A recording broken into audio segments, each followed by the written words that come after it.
Disclaimer. This video is not intended to teach or encourage storm chasing in any fashion. Storm chasing is dangerous and should be left to the professionals. Storms and tornadoes are very unpredictable and can change in a matter of seconds. Please do not attempt. Take what you have learned in this video and only use it if necessary. Thanks a bunch. Stay safe, and please don't get twisted because you decide to go storm chase. We don't want that to happen. We want you to stay alive. Welcome, folks. Happy New Year to all. It is the morning of the 1st of 2026, which is really exciting because that means a whole new storm season is going to be approaching within the next couple of months. So we at Indiana Storm Chasers feel like it was a good idea to maybe make a video about reading radar to help you guys be more prepared in case a storm does decide to slap your neighborhood. That way you guys, if you have a radar app, you can better read the radar and know what's coming your way and not be in fear. So I made this cute little slideshow quick to help give you guys a quick little rundown of how to read the basics of radar, different storm types. Welcome to morning drainage. Welcome to Read the Radar. Quick little slideshow thing. What is radar? For those of you who do not know what radar is, it is simply a radar dish that sits usually within a state, maybe 2 or 3 per state. It's a big radar dish that sends out pulses of energy that helps to see what's going on in the air. And on the inside of these big old radomes, or radomes, I don't know how you pronounce it. Drainage, pardon me. I think it's radome or radome, whatever. Inside of these big white balls that you see on the side of the interstate is these dishes, and here's a visualization of what actually happens is it sends out a pulse of energy, and depending on the size and the frequency of the return, it can help decide, man, that's some heavy rain falling, or oh, maybe there's some chunks of hail, or maybe there's a tree. We'll get into that later. And it's really, really cool technology, but there's a big future in radar technology that the National Weather Service is researching right now. We'll get into that even later. Here is a big mosaic of every single radar site across the contiguous lower 49. Gosh. There are ones in Hawaii and Alaska, but we're just going to focus on the United States for today. As you can see, plenty of radar sites scattered across the country. You can see KIND right here. That's our little hometown right there. Gosh. As you can see, plenty of radar sites. There are smaller ones called terminal Doppler weather radar stations. They are more geared towards the airports. They have a smaller range, and they help detect things for airplanes taking off and landing. But we can still use them for the weather. And if you get storms and tornadoes really close to these radar sites, you get really, really high resolution data, which is awesome. Good old reflectivity is the first basic type. I'm sure everyone has seen it. It's the classic red, yellow, green, blue, purple blobs on radar. When you see the rain coming in, you see it on your television station. As you can see, this is a awesome depiction of the May 3rd, 1999 EF5 tornado on RadarScope. It's the huge hook echo barreling through the city. It was a devastating day, very infamous in the weather community. And the other really common form of radar you most likely have seen is called velocity, and that is a generalization of wind direction within the storm. What the radar can do is measure the distance and speed that particles within a storm or the air are moving at, and decipher if it's moving away from the radar, which is, I think, away is red in this instance and green is towards, because it's yeah. And as you can see, down in the southwest part of this image on the lower left near Bridge Creek, you can see what we call a velocity couplet on the velocity radar, which indicates a very, very tight area of rotating winds, which is the big bad tornado that devastated Moore, Oklahoma on that day. One key aspect that we want you guys to know is to help understand different types of storms that you can see on radar, and that will help determine how serious you should probably take these kinds of storms. Now, I'm not saying that any storm is generally less safe than another storm, because it can only take one lightning strike to really mess up your day. It doesn't have to be a big tornado. But we will go through the different types of storms that you most likely see here in the good old state of Indiana. The first one is one of the most common ones, especially in the late spring and summer times of the year, is what we call pulse storms. And with pulse storms, you get the sun baking the earth, and you get enough instability where you get cumulonimbus clouds to just bubble up. But the only problem is with pulse storms is they don't have a lot of wind shear, so they just kind of fall back in on themselves and then kind of rain down. And sometimes that outflow from that rainfall can spark other storms around it. It's not really prevalent on this radar scan, but you can see the bubbly popcorn nature of these storms. They don't last long. There might be a bolt of lightning and a rumble of thunder and a downpour of rain, and then it moves on. It cools off for a little bit, and then the humidity rises and makes it even more humid outside. Not really a big deal, but microbursts are a different kind of weather phenomenon, which are possible with these storms. I have seen it before. I have seen it outside of my own apartment before. It is insane. I have seen sticks fall onto power lines and cause power flashes across the road. It was wild. Next up, we have your typical multi-cell. This is a lot like the pulse-style storm, but bigger and more angry. You get one tower that starts, and if there's enough instability and just a little bit of a wind shear in the area, you can get these storms to fall, and then they'll initiate storms around them like the pulse storm, but they're a lot more vigorous. This was from a random day I picked on RadarScope. I had the archive mode. I got the pro subscription, and on July 2nd of 2023, I just found this good example of a multi-cell mess. No real organization, just a bunch of towers and occasional hail cores and a lot of lightning. You'll see green skies, maybe a gnarly looking shelf cloud, and that's about it. This is what it looks like on radar. You'll notice just an absolute mess of colors. Yeah. Next up is your typical squall line. This actually happened a few days ago on the 28th. This was the 5% tornado risk that we had. There was a tornado down in Linton yet again. It was an EF0. It went straight through the center of town, did some damage to some of the buildings downtown. Linton, you can't catch a break. You're almost as bad as Evansville, but it's just wild stuff. But as you can see on the actual radar here is a very defined, sharp line of storms. And normally with squall lines or QLCSs or quasi-linear convective systems, they have more of a little bit of a bow to them. This one does have a little bit of a bow, but this is more squall line-esque. Usually you get these kinds of storms to form on a really, really strong, sharp cold front, where you have a great difference in temperature within a very short distance. The temperature drop behind this storm was 40 to 50 degrees within 12 hours. That's insane. It is basically two different seasons. It was in the 60s and almost 70s on one side of the front. Sorry. And behind it, it went right back to winter. So when you get those giant differences in temperature, you get forcing. The cold air likes to cut under the warm air and create lift in storms. And if you have enough wind shear, you can get little spin-ups along the lines too.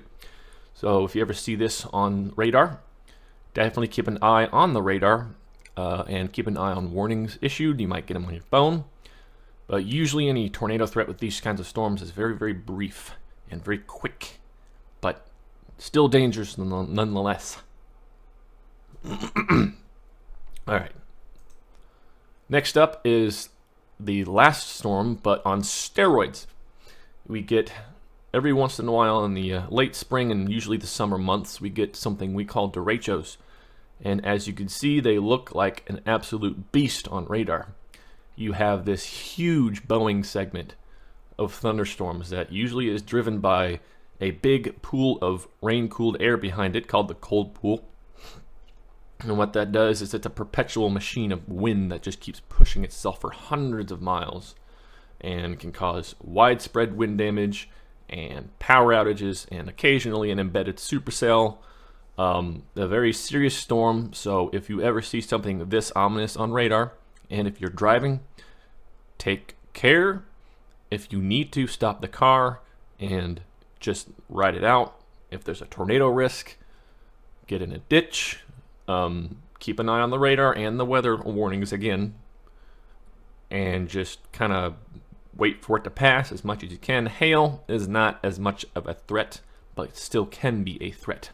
The derecho back in 2020 up in Iowa had winds over 100 miles per hour. That is insane. It flattened cornfields. You could see the destruction from space. Insane. Not super common, but it can happen, especially here in the Corn Belt. So let's get on with this cute little presentation. Next up is the big bad supercell. I'm sure a lot of you remember this day. I do. It's one of the best days of my chasing career and one of the worst ones for people being impacted, obviously. This was May 16th of just this last year, 2025, which was literally 8 hours ago, which is wild to think. This is the one that hit Linton. You can see Linton kind of in the middle of the screen there. And this supercell is very characteristic by its shape. You can get what is called a hook echo on the edge of the storm, which is where the actual tornado forms. And what that does is the mesocyclone literally grabs the rain and the hail and sucks it into itself and creates a little drain-like hook on the back of the storm. So if you ever see one of these kinds of storms on radar, please be careful. Do not keep driving. Get in a ditch if there is a tornado or even a tornado warning and you are anywhere near this thing.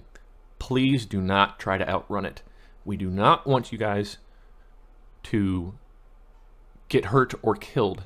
Get in a ditch if you need to and let it pass, and then go from there. You can have a threat for very large hail too. You can see the pink on radar. That is usually indicative of very large particles in the actual thunderstorm. This goes back to the beginning when we were talking about the radar. Usually the pink is reserved for very large raindrops or very large hailstones. This storm ended up putting down baseball-sized hail, if I'm not mistaken. I was on this storm on the western parts of the state, and then it stopped me on the Wabash. I didn't have a crossing, so I couldn't keep up with the storm. Sorry. Josiah caught this tornado near Linton, got some of the best footage on this team, and I saw some half-melted stones in the field that were baseball sized. That's the biggest hail I've ever seen.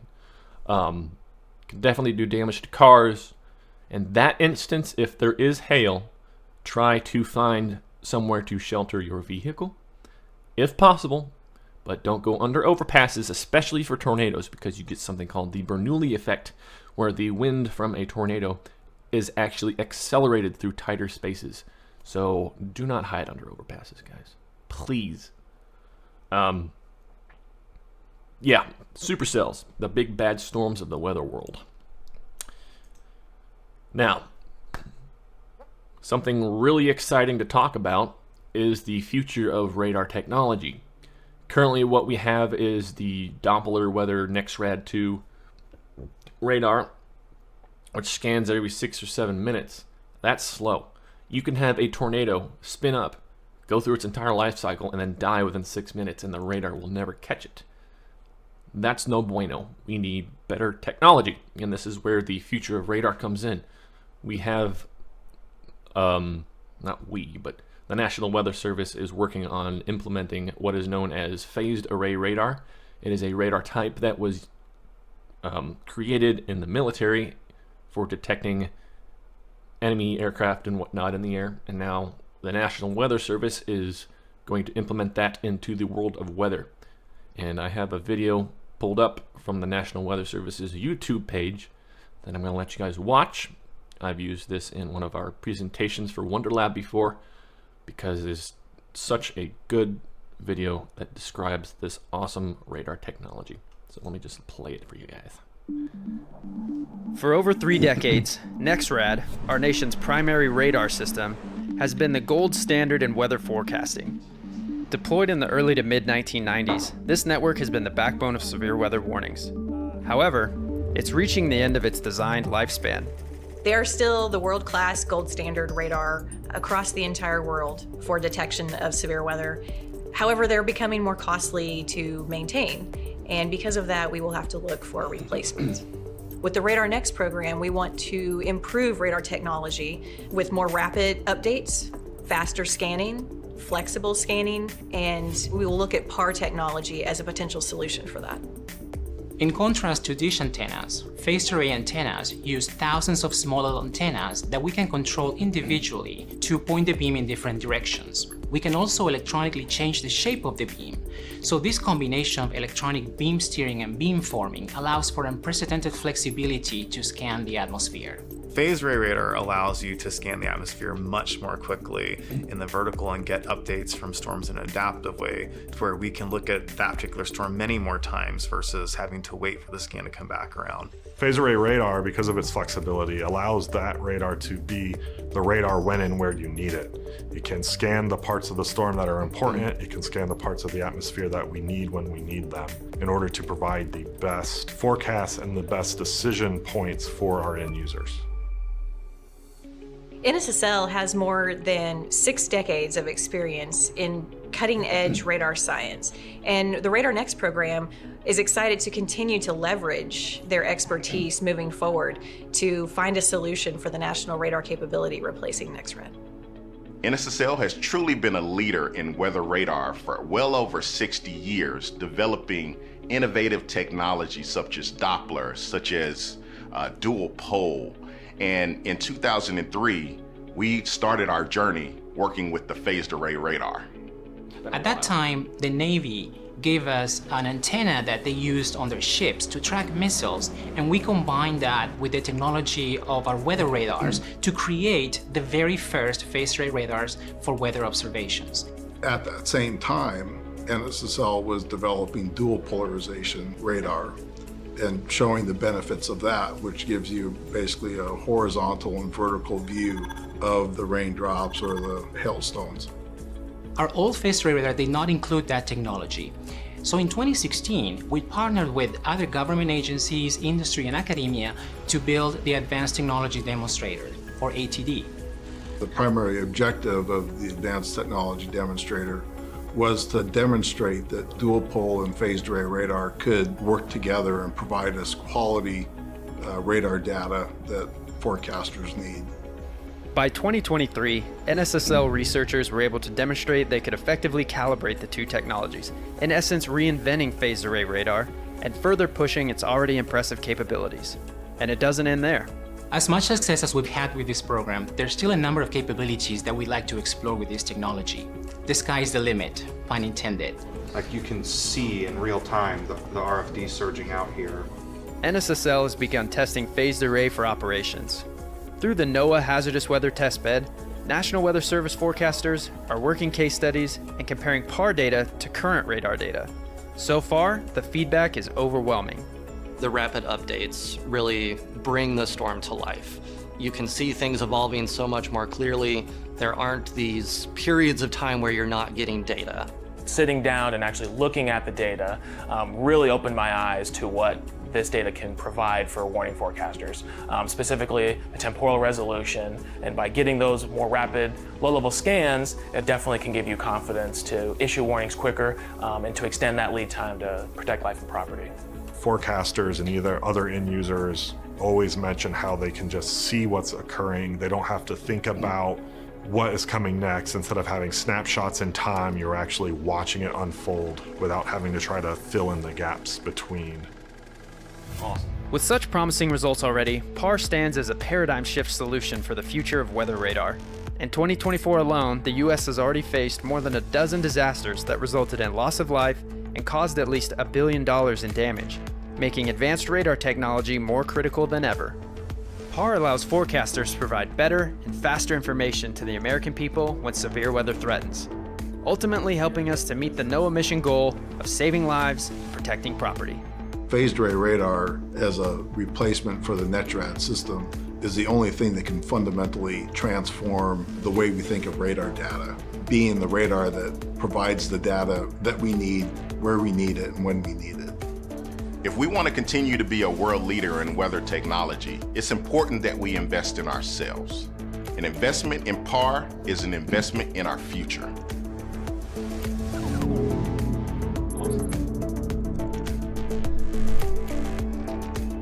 As you can tell, guys, awesome technology being worked on. I don't know how it's coming along. It's something I'm actually going to look up and see what they have got going on so far, but awesome radar technology coming. Hopefully it will be here soon. It will keep everyone a lot safer, increase lead times on warnings, help us chase more efficiently and effectively. But yeah, maybe it'll come this year. Who knows? That'd be awesome. But that'll be it for this presentation. Hopefully you guys have learned a little bit on how to read radar better and what to do and not to do in case of a life-threatening storm for your situation. So that'll be it for this presentation, like I just said. So I hope you guys have a safe New Year's Day, or whenever you're watching this. Have a safe year in general. Stay aware, stay safe, and don't get twisted.